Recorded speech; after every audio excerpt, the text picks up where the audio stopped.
बिस्मिल्लाहिर्रहमानिर्रहीम। नाज़रीन अस्सलाम वालेकुम, मैं हूँ इमरान वसीम।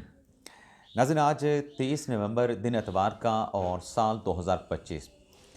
बानी तहरीक इंसाफ इमरान खान की बहन अलीमा खान, जिनसे मुतल्लिक ये दावे के साथ कहा जाता रहा कि इमरान खान साहब की हिरासत के दौरान, इमरान खान साहब की सज़ा के दौरान जो अलीमा खान साहबा हैं, वो पाकिस्तान तहरीक इंसाफ और पाकिस्तान तहरीक इंसाफ की जो क़यादत है, उन फैसलों पर मुकम्मल तौर पे असरअंदाज हो रही हैं। यानी बात की जा रही थी अलीमा खान साहब के पॉलिटिकल रोल की, लेकिन दूसरी जानब जो पाकिस्तान तहरीक इंसाफ की लीडरशिप है और जो बानी तहरीक इंसाफ इमरान खान साहब खुद हैं, उनकी तरफ से ये वाज़ेह तौर पे कहा गया कि मेरी बहन अलीमा खान का सियासत में कोई किरदार नहीं। मेरी बहन जो है वो मेरी रिहाई के लिए आती हैं, मुझसे मुलाकात करने के लिए आती हैं। लेकिन इसके बावजूद भी चाहे इमरान खान साहब अपनी बहन अलीमा खान की पोजीशन को क्लियर कर रहे थे, पाकिस्तान तहरीक इंसाफ की जो क़यादत है वो अलीमा खान साहबा की पॉलिटिकल पोजीशन के ऊपर तरदीदी बयानात जारी कर रहे थे, लेकिन जो कुछ पाकिस्तान तहरीक इंसाफ में चल रहा था, जो कुछ पाकिस्तान तहरीक इंसाफ में चल रहा है, उससे इस बात की आज भी अक्कासी होती है कि अलीमा खान साहबा पाकिस्तान तहरीक इंसाफ के सियासी मामलात में ज़्यादा नहीं तो कुछ ना कुछ उनकी मुदाखलत मौजूद है। अब जो अलीमा खान साहबा की तरफ से शोर शराबा किया जा रहा था, एहतजाज किया जा रहा था, धरने भी दिए जा रहे थे और अल्टीमेटम भी दिए जा रहे थे कि बानी तहरीक इंसाफ इमरान खान से हमारी मुलाकात नहीं करवाई जा रही। अलीमा खान साहबा की जो मीडिया टॉक है, आप नाज़रीन को याद होगा कि इमरान खान साहब ने ख़ुद अपनी बहन अलीमा खान को पैगाम जो है वो देने से रोक दिया था और ये ज़िम्मेदारी इमरान खान साहब की तरफ से अपनी तीसरी बहन नौरीन खानम साहब को दे दी गई। ये तीसरी बहन मैंने इसलिए कहा क्योंकि हम जब नाम लेते हैं प्रोग्राम में, मीडिया पे जब बात करते हैं, तो पहले अलीमा खान का नाम आता है, फिर उज़मा खान साहबा का नाम आता है, फिर उसके बाद नौरीन खान साहबा का नाम लिया जाता है, तो इसलिए मैंने तीसरी बहन कहा। अब ये जितना भी शोर शराबा था इमरान खान साहब की मुलाकात के मामले को लेके, जितना भी एहतजाज था, अब नतीजा क्या निकला है? यानी आपने पूरा मीडिया के ऊपर जितने भी आपने बातें की, जितने भी आपने बयानात दिए, उस पर फिर सोशल मीडिया पे जो प्रोपेगेंडा किया गया, अदालत में आपने दरख्वास्त दायर की, सलमान अकबर राजा ने दरख्वास्त दायर की, जज साहब आपका इंतज़ार कर रहे हैं कि 2 एप्लीकेशंस फ़ाइल की गई हैं, एक राजा साहब की तरफ से, एक अलीमा खान की तरफ से। एक दरख्वास्त है कि शौकत खानम के जो अकाउंट हैं उनको डी फ्रीज़ कर दिया जाए। शौकत खानम के मरीज़ों के लिए मसाइल और परेशानियाँ पैदा हो रही हैं। और दूसरी दरख्वास्त ये थी कि क्योंकि 3 दिसंबर को इमरान खान साहब का जो JHQ रावलपिंडी हमला का केस है वो समाअत के लिए मुकर्रर है, तो खान साहब से समाअत से पहले मुशावरत करनी है, बातचीत करनी है, उनकी सेहत से मुतल्लिक तशवीश है। जज साहब ने नोटिस किया, जज अमजद अली शाह साहब ने नोटिस किया अलीमा खान, सलमान अकबर राजा के दोनों दरख्वास्तों पर, लेकिन समाअत होती है, ना अलीमा आपा पेश होती हैं, ना सलमान अकबर राजा साहब पेश होते हैं। अब इस बात को क्या कहा जाए कि दरख्वास्त भी आपने दायर की, इस्तदा भी आपने की कि एक तो शौकत खानम के अकाउंट डी फ्रीज़ कर दें, दूसरा इमरान खान साहब के साथ मुलाकात करवा दें। और बात क्या है कि दोनों वकला मतलब अलीमा खान साहबा और सलमान अकबर साहब कमरा अदालत में मौजूद नहीं होते। तो जज साहब ने फिर जब ये देखा, प्रोसिक्यूटर साहब ने तो कहा कि सोशल मीडिया पे प्रोपेगेंडा होता है, लेकिन अब आप जज साहब देख लें कि कमरा अदालत में दरख्वास्त देने के बावजूद कोई मौजूद ही नहीं। प्रोसिक्यूटर जवाब देने के लिए आए थे अलीमा खान और सलमान अकबर राजा की दरख्वास्तों पे। अब इस केस की समाअत को 1 दिसंबर तक मुलतवी कर दिया गया, यानी कल पीर को दोबारा ATC अदालत रावलपिंडी में जज अमजद अली शाह साहब इस केस की समाअत करेंगे। अब बात कर लेते हैं सोहेल अफरीदी साहब की। सोहेल अफरीदी साहब जिन्होंने धमकी दी है, या कह लें कि जिन्होंने अल्टीमेटम दिया है कि हमने मंगल के रोज़ अडयाला जेल के बाहर हमने एहतजाज करना है। अब सोहेल अफरीदी साहब ने इस सिलसिले में मंगल के दिन जो एहतजाज का ऐलान किया है, जो पाकिस्तान तहरीक इंसाफ के वर्कर्स हैं उनके साथ इजलास भी किया है पेशावर में। और इस इजलास में सोहेल अफरीदी साहब ने जो पार्टी वर्कर्स हैं उनको ये अहकाम जारी किए हैं कि आपने मंगल के रोज़ हर ज़िले से, हर शहर से, हर तहसील से, हर गाँव से, हर यूनियन कौंसिल से जितने भी पाकिस्तान तहरीक इंसाफ के वर्कर हैं वो अडयाला जेल के बाहर पहुँचे और हम वहाँ पे खान साहब से अगर मुलाकात नहीं करवाई गई तो हम उस पर जो है वहाँ पे भरपूर एहतजाज करेंगे। अब नाज़रीन, जो एहतजाज वाली जो बात है ना, जो अल्टीमेटम सोहेल अफरीदी साहब ने दिया है, उस पर नाज़रीन ज़राए जो हैं वो कुछ और बताते हैं कि एक तो इस तरीके से मुलाकातें नहीं होंगी अगर आप सियासी दंगल लगाएंगे या सियासी बैंड बाजे के साथ एहतजाज करेंगे। और इसका मकसद ज़रा ये बताते हैं कि महज इंतशार पैदा करना, अफरा तफरी पैदा करना, अनारकी पैदा करना, गड़बड़ पैदा करना, इसके अलावा इसका कोई और मकसद नहीं है, कोई एजेंडा इसके अलावा कोई और नहीं है।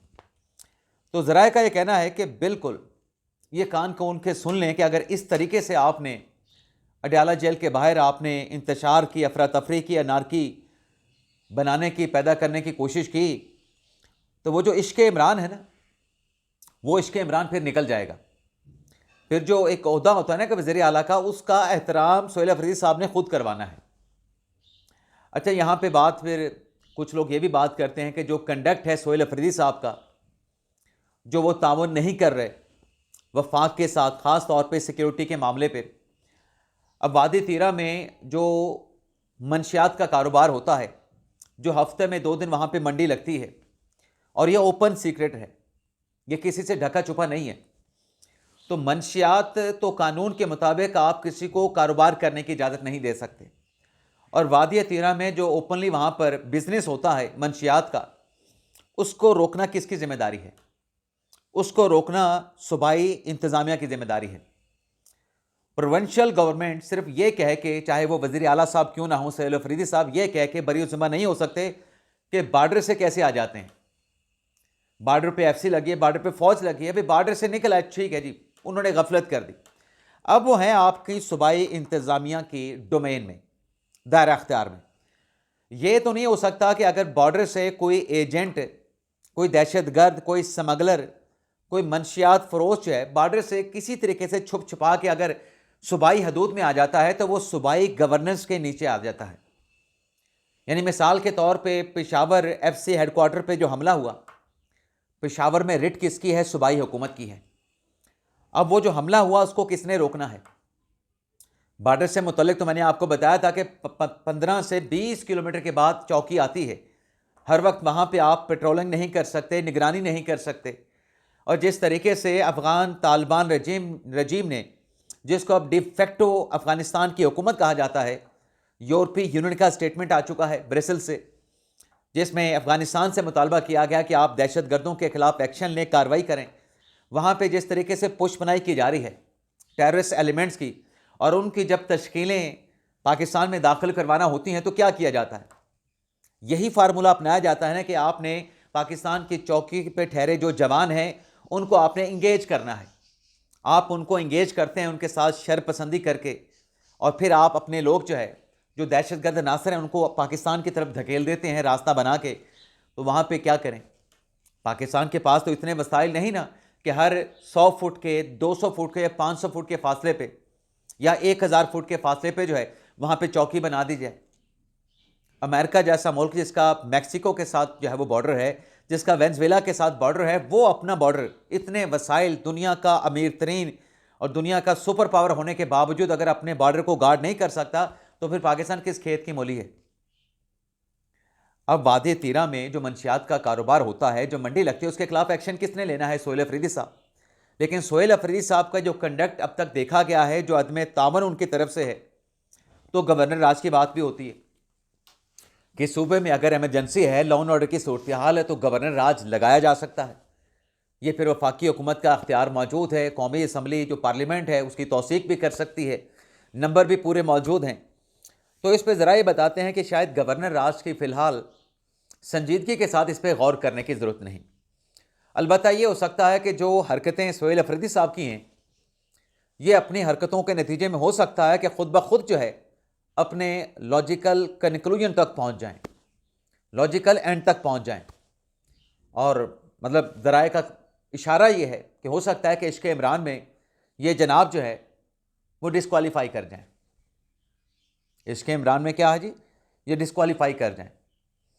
अब इस्लामाबाद में जो एक नोटिफिकेशन का शोर उठा हुआ है, उस नोटिफिकेशन पे शोर पे आने से पहले नाजरीन आप ये देखें कि सोशल मीडिया पे जो जनरल सहर शमशाद मिर्ज़ा साहब हैं, उनकी रिटायरमेंट के बाद, हालांकि बाइज़्ज़त उनकी रिटायरमेंट हुई है, जितना प्रोपेगेंडा, जितना कंपेन उनके खिलाफ किया गया है, जनरल सहर शमशाद मिर्ज़ा साहब से किसको तकलीफ़ है? जनरल सहर शमशाद मिर्ज़ा साहब ने अपने अख्तियारात के अंदर, अपने डोमेन के अंदर, अपने ओहदे की जिम्मेदारियों के अंदर रहते हुए अपना टेन्योर मुकम्मल किया, और जाते जाते जो उन्होंने स्पीच की उसमें सहर शमशाद मिर्ज़ा साहब ने इस बात को एक्नॉलेज किया कि जदीद दौर के जो तकाज़े हैं, जो मल्टीपल डोमेन में अब जो है वो जंगें जा चुकी हैं, तो इसमें हमारी जो अफवाज है उसको तैयार भी रहना है और अपने आप को जदीद दौर के तकाज़ों के मुताबिक हम आहंग भी करना है। यानी जो लेजिस्लेशन हुई है कॉन्स्टिट्यूशन में और अफवाज पाकिस्तान के कानून में, उसे जनरल सहर शमशाद मिर्ज़ा साहब इंडोर्स कर रहे थे। अब इस लेजिस्लेशन से किसको तकलीफ़ पहुंची है? इस लेजिस्लेशन को अगर कोई सपोर्ट करता है तो फिर किसको तकलीफ़ पहुंचेगी? और अगर कुछ माजी में चले जाएं, जनरल नदीम अंजम साहब DGI थे। अब DGI तो जनरल नदीम अंजम साहब को इमरान खान साहब के दौर में लगाया गया, लेकिन जनरल नदीम अंजम साहब से किसको तकलीफ़ है? जो सोशल मीडिया पे जनरल सहर शमशाद मिर्ज़ा के बाद जनरल नदीम अंजम के खिलाफ जो प्रोपेगेंडा किया गया कि उनके घर पे जो छापा मारा गया, उनको कस्टडी में ले लिया गया, उनको गिरफ्तार कर लिया गया, उनके खिलाफ जो है वो आला सतह की इंक्वायरी खुल गई है। इंक्वायरी तो आप देखें ना, इंक्वायरी से मुझे याद आया कि KPK हुकूमत ने जो NA-18 में शिकस्त, नाकामी से या शर्मनाक बदतरीन जो नाकामी का सामना करना पड़ा है, उसके बाद सूबाई हुकूमत NA-18 में अपनी शिकस्त के ऊपर इंक्वायरी करा रही। हालांकि आइन के आर्टिकल 225 के तहत ये सूबाई हुकूमत का अख्तियार नहीं है। अब जो मुशीर इतलात हैं, ये मामले खसूसी बराए इतलात जो हैं सोहेल अफरीद साहब के शफ़ी जान साहब, वो ये फरमाते हैं कि हम इसकी इंक्वायरी कराएंगे। हम जो प्रिजाइडिंग अफसरान थे, दर्जा 4 के जो अपने इलेक्शन के जो स्टाफ में जो लोग शामिल थे और जो DC तक जो लोग शामिल थे, उन सब के बयानात लेंगे और NA-18 पे इलेक्शन के हवाले से रेफरेंस बना के भी भेजेंगे। आइन के आर्टिकल 225 के तहत अगर इलेक्शन में धांधली हुई है, आपके जो इल्ज़ामात हैं रिगिंग से मुतल्लिक, आप इलेक्शन ट्रिब्यूनल में जा सकते हैं। सूबाई हुकूमत का क्या अख्तियार है ऐसे इंक्वायरी कराने का? सूबाई हुकूमत भी तो आइन और कानून के ताबे है ना, तो आप इलेक्शन ट्रिब्यूनल में चले जाएं।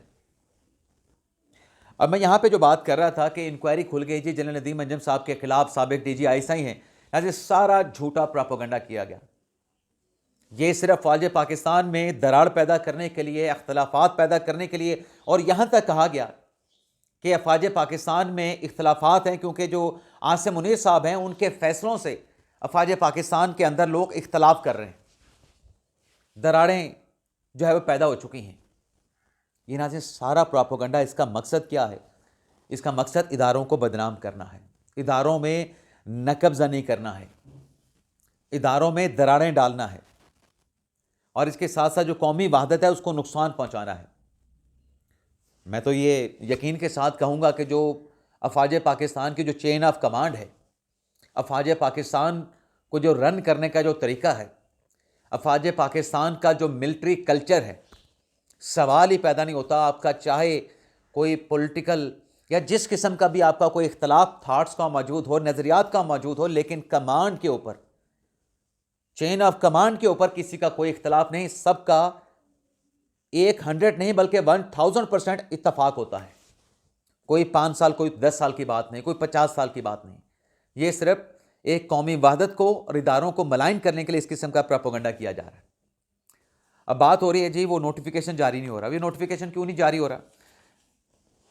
एक तो नाज़रीन सिंपल सी बात है, नोटिफिकेशन की जो समझने की ज़रूरत है वो ये है कि जो लेजिस्लेशन पिछले साल हुई थी उसके मुताबिक जो जनरल आसिम मुनीर साहब हैं, फील्ड मार्शल साहब हैं, वो 2027 तक आर्मी चीफ हैं।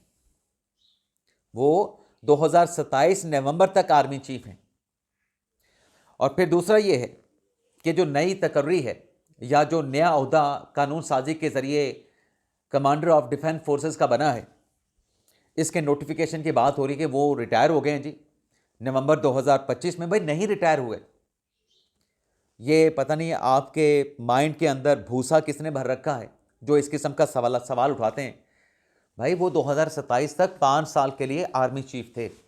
जब अपॉइंटमेंट हुई थी तो 3 साल की, लेकिन बाद में जो कानून साजी हुई उसको 3 साल से बढ़ा के 5 साल कर दिया गया। तो अभी तक तो वो आर्मी चीफ हैं। हाँ, जहाँ तक CDS के नोटिफिकेशन का ताल्लुक है तो उस पर ज़रा ये बताते हैं कि जब भी ये नोटिफिकेशन होगा एक बड़ा सरप्राइज़ होगा। तहलका खेज़ खबर इस सरप्राइज़ से सामने आएगी। ना सिर्फ चीखें निकलेंगी बल्कि खबर और सरप्राइज़ सामने आने के बाद दौड़ें भी लगेंगी। बल्कि कुछ ज़राए तो ये भी बताते हैं कि हो सकता है कि बाकायदा तकरीब में, क्योंकि वज़ीर आज़म साहब लंदन में हैं, आज लंदन पे रहेंगे, रात या कल सुबह उनकी वापसी हो जाएगी, तो शायद किसी तकरीब का एहतमाम भी किया जाएगा। वो तकरीब और जो सरप्राइज़ है CDS से मुतल्लिक आइंदा आने वाले दिनों में ज़राए ने जैसे दावा किया है, तो हम भी इंतज़ार करते हैं, देखते हैं। क्योंकि कहा यह जा रहा है कि जो लेजिस्लेशन हो चुकी है उस पर चीखें और दौड़ें ये सुनने को मिलेंगी और देखने